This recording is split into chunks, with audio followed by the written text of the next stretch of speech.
Why are you standing there? What's good, guys? This is Nightwing2303 from WearTesters.com. Today we got a quick detailed look at these guys right here. This is the Nike Witness 3, a model that I actually said was supposed to be releasing overseas only in the first impression video, but, well, I was wrong, because in my head I was thinking of the Nike LeBron Ambassador, not the Witness. The Witness is a US model, my fault. So the traction on this particular pair is multicolored, not something that I'm a huge fan of, but it was the only pair in my size, so that's what I ended up with. You can see herringbone is from heel to forefoot, which is dope. They actually do storytelling within the herringbone, so if you're gonna use storytelling traction patterns, this is the way to go, man. It's still herringbone. You insert a couple of dumb things that nobody really cares about, but it, like helps make a LeBron feel good or something. I don't know. LeBron fans are gonna hate me. So, I love the LeBron 16, just saying. But I do think that this is a cool way to use tried and true traction that actually works while still implementing some sort of story that, again, nobody really cares about. At least nobody that is playing basketball in a shoe really cares about. They really just want something that works. I think that this stuff is cool for collectors and all that. And underneath here, you can't really see it, but there is, it almost looks like a map, like of Akron. Is it Akron? Not Akron? Akron sounds like a rapper. Who is that dude? Akon? Yeah.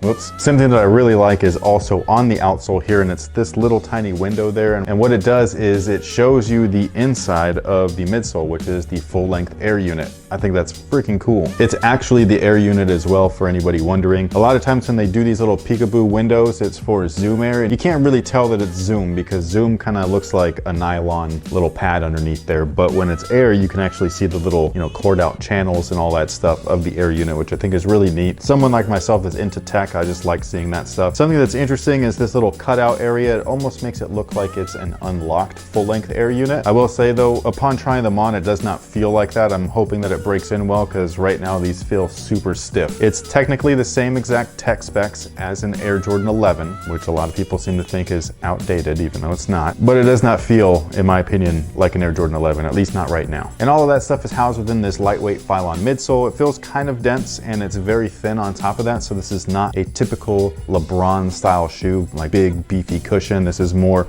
low profile, definitely budget friendly. $90 is the retail price, so that's a clear indication of that. And I'm hoping, like I said earlier, that it breaks in really well. The upper is something that is nicer than what we typically see on budget models. This is a lot thicker than your traditional kind of like basic textile mesh. This almost mimics a knit, so I think that's interesting. And then they're clearly making an attempt or an effort to make it look like the battle knit from the LeBron 15s. I do like the signature features on the sneaker, which includes the Witness on the tongue, as well as that goofy line. They put that on there too. I'm not a fan of that, but the tongue overall reminds me of the LeBron 8, which I do think is dope. I like the little heel tab right there. I like that it does tell stories on that, just because that's a nice little storytelling element without ruining the shoe. And then I really love the tag on the rear collar. It's almost like a premium piece of apparel, but on a sneaker. And I know that that's like kind of popular with today's, like the whole off-white thing, which I think this sweatshirt is like mimicking.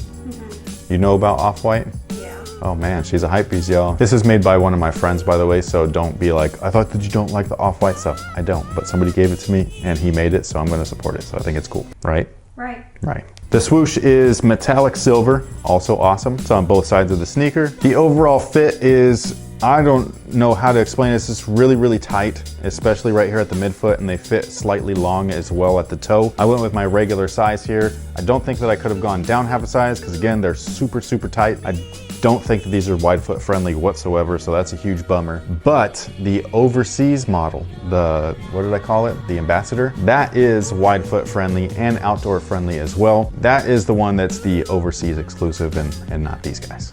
Again, I'm sorry. And that pretty much takes care of it for these guys. Stay tuned for a performance review. I'll get to these as soon as I can. A little backed up right now, so I'm working as quickly as possible, but I will get to these. I'm not expecting too much out of them. I'm just really hoping that this rubber compound works, because sometimes when they use this multicolored stuff, I end up with some really crappy traction. Fingers crossed. Let me know what you guys think about these down below in the comment section. Have you grabbed a pair yourself? Are you playing in them? If so, share your thoughts down below. We'd love to hear from you guys. Thank you so much for watching. Thanks for your support. Also, if you're interested in these, I'll leave a link to where I got them from. I think it was called Famous Footwear. Is that the store? Yeah. It's like an open box retail store. It's like normally got like kind of like budget friendly stuff. Nothing crazy. You're not gonna find any like retros or anything in there, but you'll find these, and I think the other signature shoe is the Fly Trap. I had an all red pair. Those were actually pretty dope, which has nothing to do with this video, but I just figured I'd throw it out there just in case. I'll leave a link to that too.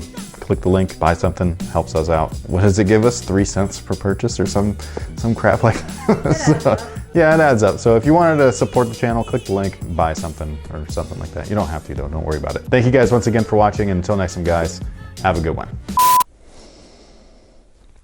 They don't smell like much. They don't smell like anything? No, I'm smelling my own breath. That's kind of gross. You're smelling lunch? Bagel, cream cheese, side of Coke. So you said the multicolor rubber is more slippery? Sometimes. Like even worse than... Translucent? Because I thought translucent is the slippery stuff. Nike's translucent is the slippery stuff.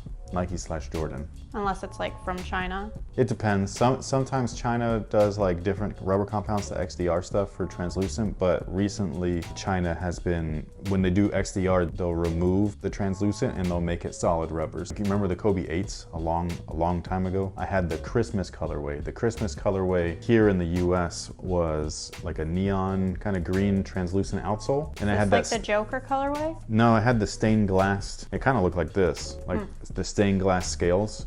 Like there was the milk snake, and like I had like every colorway of this shoe. Sorry, I'm trying really hard not to cuss, guys. I really am. The US version of that was translucent, but then I bought, at the time they call it the GC, which is the Greater China Area release. Now they call them PF, which is like performance fit or something like that. So like a little bit of a wider fit. The version that I had was the China version, and it had XDR outsole. The traction itself was kind of like this, where instead of sharp herringbone, where it like comes to a peak. A point, yeah. Yeah, it was like flat herringbone, and it was solid rubber and XDR. Okay. So yeah, so there's like little variations. So like some people are like, oh, they're fake, but it's like you gotta like do a little bit of research. Like there are like some differences. It depends on like your region and stuff like that. And do they do it that way because people primarily play outside over there? In China, yeah, there's like almost everywhere except for the US. Like even in Canada, when I was talking to Anna, like there's barely anywhere to play. And I think that's really weird. So they just go into hibernation during? Unless there's a school that they'll open up and allow, I don't know, like free gym or something. I'm not sure. I know that when I was a kid, before there was 24s everywhere, our middle school had Friday and Saturday nights, and we could go from 7 p.m. to 11 p.m. and play basketball, and it cost us like 50 cents to get in. And so that's what I would do like every weekend. Like that was like my routine. It's like me and my friends would meet up over there and we'd go and play. I don't know if they still do that, like that school, but now that there's 24s and all of that stuff. But yeah, so it just depends. But for the most part, especially overseas, outdoors is the primary source if you're hooping. Well, I think that's interesting that the multicolor wouldn't play just like a solid. It just depends. It's actually, this multicolored rubber feels good, but you never know. Like especially when Adidas does multicolored rubber, like for some reason it's kind of slick, but then Adidas does translucent rubber better than Nike and Jordan. So it's, I mean, almost everybody does translucent rubber better than Nike and Jordan. It's kind of weird because they're the ones that kind of like they use it all the time. Oh, they started it too back in the day, like with the 5s and stuff like that, the Jordan 5s. I think there was other shoes that had it as well, but the 5 is the one that I like remember. But yeah, like 11s. The funny thing is that translucent rubber back in the day was originally used as outdoor rubber. They used to market it as like, hey, like this stuff works better outside. Like now, like people are like, no, it turns yellow, so it doesn't last as long. But it's like, that's just like the look. It's not the function, you know what I mean? Just really weird, but their rubber that they do use now is like way different than what they used to use. The Nike stuff. Like the original 11s compared to the retro 11s, the rubber is way different. Well, it's also that it's aged. It's not like it's vacuum sealed in a time capsule where... Some people do that, right, Marvin?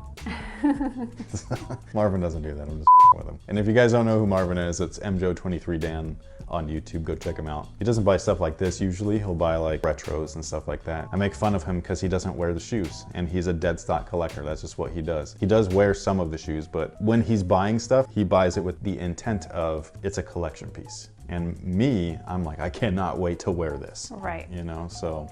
You're like our kids who change out of their shoes outside the store. Almost. I don't do I don't do that. I don't do that. I'm not that bad. But yeah, like waiting to like do a review, because especially like the initial look, like I like them to be new because it gives them like a good still image and stuff like that. There's but no dirt. yeah, it's weird because with some of the performance reviews, people are like, you should do the up close shots of the shoes while they're brand new and then talk about their performance afterwards. And I'm just kind of like, just talking like right now, this initial look, that's how I like the visuals to be. But if I'm interested in the performance side of the shoe and I'm watching a performance review and the shoe looks brand new, then like, did you test them? well, it's not just like, did you test them, but like that's like a key indicator. Like a lot of guys that I do see like other channels, and I'm not shouting out or calling out? Yeah, I'm not calling out like shots fired or whatever. Like people are hella dramatic about stuff, but like I've literally seen, you can tell that the shoes are brand new. So like I don't buy the review. That person clearly brought the shoe to the gym, recorded then, and that's the review or that's the testing or whatever. And it's just like, that's not how it works. A receipt falls out of his pocket.